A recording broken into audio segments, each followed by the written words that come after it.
Hello everyone, তোমরা সবাই কেমন আছো? আশা রাখছি সবাই ভালো আছো। পিয়ালি অফিসিয়াল ব্লগে তোমাদের অনেক অনেক ভালোবাসা। তো আজকের এই ব্লগটা আমি এখান থেকেই শুরু করছি। আর এখন বাজে হচ্ছে সকাল 7টা এরকম।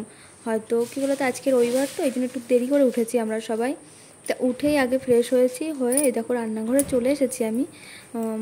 মাকে খেতে দেবো যেহেতু, আর বাবু খাবে, ও উঠে গেছে, উঠে ফ্রেশ ট্রেশ হয়ে রেডি হয়ে বসে বই পড়ছে। তো আমি ভাবলাম চলো মাকে একটু চা করে দিই। আর কালকে রাতে না ব্রেড এনে রেখেছিলাম, তো ভাবলাম যে ব্রেড আর ডিমের অমলেট করে দিই। তো এগুলো খেয়ে নেবে, আমি কিছু জামা কাপড় আছে সেগুলো ধুয়ে স্নান টান করে নেবো। তো সেই জন্যই আগে আমি দেখো রান্না করে এসেছি, বাবুর জন্য আর মার জন্য খাবার রেডি করছি। ওদেরকে কী বলো তো, খাইয়ে দিলে না আমি নিজে একদম ফ্রি। আমি খাই আর নাই সেটা পরে কথা, আমার এটা মনে হয় যে ওরা যদি খেয়ে দিয়ে থাকে না, তাহলে আমার একটা বড় চিন্তাটা দূর হয়ে যায় যে হ্যাঁ ওদের খাওয়ানো হয়ে গেছে। তো যাই হোক, এই দেখো মার জন্য চা আর ব্রেড দিয়েছি, আর বাবুর জন্য হরলিক্স আছে, ব্রেড দিয়েছি, আর এখানে বাবু বই পড়ছে। তা চলো ওকে খেতে দিয়ে দিই, মাকেও দিয়ে দিয়েছি আর বাবুকেও বলি খেয়ে নিই।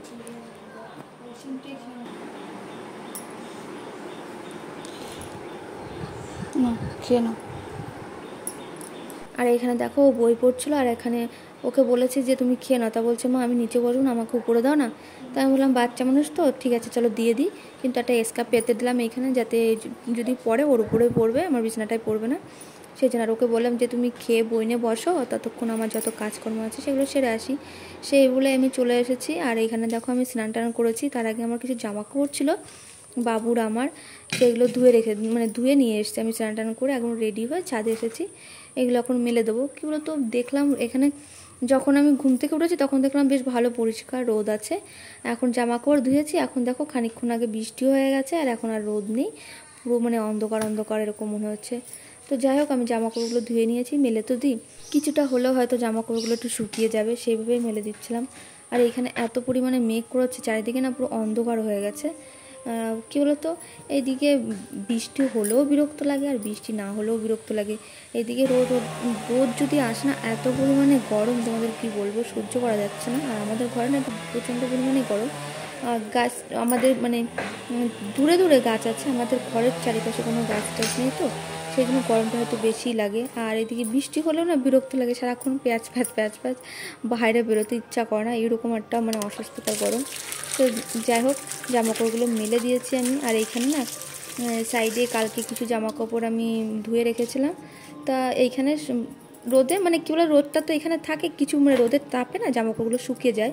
এইটা হচ্ছে আমার ছাদের এক পাশে, যেখানে আমাদের কিছু জ্বালানি আছে, আমরা গুছিয়ে রেখে দিয়েছি সাইডে। আর এই সাইডটা একটা দড়ি টানিয়ে রেখেছি, যেখানে জামাকাপড়গুলো মেলে দিই। কী বলো তো, এখানটা বেশ ভালোই হয়, ছাদের থেকে নিচে নামানো লাগে না, ভিজে জামাকাপড় এই সাইডটায় মেলে দিই। এই উপরে না আমাদের পুরনো ঘরের চাল ছিল, সেই চালটা না উপরে দেওয়া হয়েছে, বেশ ভালোই হয়েছে জানো। এইখানে যে জামাকাপড়গুলো এখানে অতটা বিরক্ত লাগে না, মেলে দিলে এটা নিশ্চিন্ত থাকে। হালকা শুকিয়েও গেলে যদি এখানে তুলে এনে রেখে দেওয়া হয় না, এমনি টেনে যায় রোদের তাপে। তো যাই হোক বন্ধুরা, আমার জামাকাপড়গুলো নেওয়া হয়ে গেছে, চলো আমি এখন পুজো দিতে যাব। তো চলে এসেছি ঠাকুর করে, এসেই কিছুটা কাজ আমি কমপ্লিট করে নিয়েছি, সেগুলো তোমাদের সঙ্গে শেয়ার করা হয়নি। কেন বলছি, কথা বলতে বলতে আবার ঝিরঝির করে বৃষ্টি পড়ছিল। আর আমি এখানে ক্যামেরাটা রেখেছি, যে আমি কিভাবে রেখেছি, কি ভিডিও হচ্ছে না হচ্ছে আমি নিজেও জানতাম না, জানতে পারিনি, এইভাবে জাস্ট রেখে দিয়েছি ফোনটা সেইভাবেই। তো যাই হোক, দেখলাম যতটুকু এসেছে ততটুকুই তোমাদের সঙ্গে শেয়ার করছি। আর এটা হচ্ছে আমাদের মা কালীর মন্দির, এটা হচ্ছে আমি এসেই দেখেছি এই বাড়িতে আছে। আর আমি এমনি একটু পুজো আর্চা করতে খুবই ভালোবাসি, তা আমিও না, আমার ভালো লাগে পুজো আর্চা করতে। তা আমি এই বাড়িতে এসে আমি অনেক খুশি। আর আমি যাকে পেয়েছি, যে মায়ের মন্দির, প্রথম না এসে না খুব ভয় পেতাম এই মন্দিরে যেতে, কিন্তু এখন এমন একটা হয়েছে যে না গেলে আর ভালোই লাগে না। কী বলতো, সব কিছু নিজের করে নিলে না সব ভয় লজ্জা সব চলে যায়, যেমন না সেটাই, এরকম একটা বিষয় হয়েছে আমার সঙ্গেও। তো যাই হোক, গল্প করতে করতে সব কিছু গুছিয়ে নিয়েছি, দেখো আমি এখানে পুজোও দিচ্ছি। তো চলো পুজোটা আমি দিয়ে নিই। আর মায়ের কাছে এইটাই প্রার্থনা করি, আমার সংসারটা যেন ভালো থাকে, সবাই সুস্থ থাকে, আমার আপনরা সব যেন এক হয়ে থাকি, আর আমার যত বন্ধুরা আছে তারা যেন সবাই সুস্থ থাকে, ভালো থাকে, এটুকুই মার কাছে পাওয়া।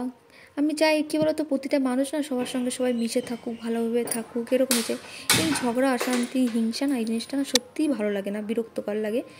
তো চলো বন্ধুরা, সকালে মাকে আর বাবুকে তো খাইয়ে দিয়েছি, আর আমি তো সকালে কিচ্ছু খাইনি, তো নিজের জন্য একটু তো কিছু তো করতে হয়। এখন বাজে হচ্ছে প্রায় 9:30টার উপরে, 10টা এরকম হয়তো বাজতে গেছে।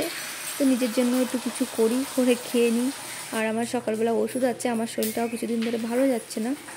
তো যাই হোক, না খেলেও ভালো লাগে না, আবার না খেলে না অ্যাসিডিটি হয়ে যায়, বিরক্ত লাগে। তা ভাবলাম সকালবেলা হালকা কিছু খেয়ে নিই, হালকা কিছু বলতে তাই ভারী হয়ে গেছে। আর এখানে চা করে রেখেছিলাম, তখন মাকে দিয়েছিলাম, আর কিছুটা চা ছিল সেটা একটু গরম করে নিয়েছি।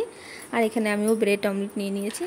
তো চলো আমি খেয়ে নিই। আর তোমাদের সঙ্গে ভিডিওটা কিছুটা হলেও শেয়ার করেছি, সকালের কিছুটা মুহূর্ত। তোমাদের কেমন লেগেছে অবশ্যই একটু আমাকে কমেন্ট করে জানিও। তোমাদের একটা কমেন্ট না আমাকে অনেক উৎসাহ দেয়। তো চলো এখন রাখছি, আবার নেক্সট কোনো ব্লগে তোমাদের সঙ্গে দেখা হচ্ছে, ততক্ষণ টাটা।